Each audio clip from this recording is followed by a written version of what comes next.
నాయకుడు, ఆంధ్రప్రదేశ్ రాష్ట్ర ఉప ముఖ్యమంత్రి, అదేవిధంగా మా అభిమానుల గుండెల్లో పవర్ స్టార్గా కొలువైన మగమహారాజు అయినటువంటి శ్రీ పవన్ కళ్యాణ్ గారు నటించిన హరిహర వీరమల్లు చిత్ర యొక్క ట్రైలర్ని ఈరోజు నెల్లూరు నగర జనసేన పార్టీ ఆధ్వర్యంలో, అదేవిధంగా హాల్ మేనేజ్మెంట్ సహకారంతో ఈరోజు మేము ఈ ట్రైలర్ని మా అభిమానుల కోసం, అదేవిధంగా ఎస్పెషల్లీ మా జన సైనికుల కోసం ఈరోజు ఇక్కడ ట్రైలర్ ప్రదర్శించడం జరిగింది.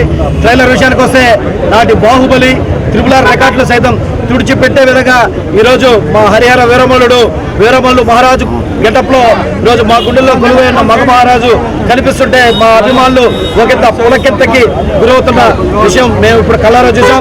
రానున్న రోజుల్లో జోడు గుర్రాలపైన స్వారీ చేసే ఓ పక్క రాజకీయాన్ని, ఓ పక్క సినిమాని సమపాలనలో ముందరకు తీసుకెళ్తూ, అదేవిధంగా రానున్న రోజుల్లో కూడా ఇంకా ఎన్నో రికార్డులను సైతం తుడిచిపెట్టే విధంగా కొందరికి వెళ్తారని చెప్పి తెలియజేసుకుంటూ సెలవు తీసుకున్నాను. జై హింద్, జై జనసేన.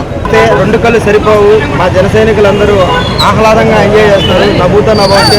రానున్న రోజుల్లో ఈ సినిమా తిరగరాస్తుంది అని చెప్పి ఖచ్చితంగా మేము చెప్పగలం. డిప్యూటీ సీఎం గారు అయిన మా పవన్ కళ్యాణ్ గారు ఒక పక్క సినిమాల్ని, ఒక పక్క ప్రజల సంక్షేమాన్ని గురించి ఆలోచించడం అతనికి ఒక్కడే సాధ్యమవుతుంది. కాబట్టి ఆయన ఇలాంటి సినిమాలు ఎన్నో తీయాలని చెప్పి, ప్రజలకు ఎల్లప్పుడూ తోడుండాలని చెప్పి ఆయన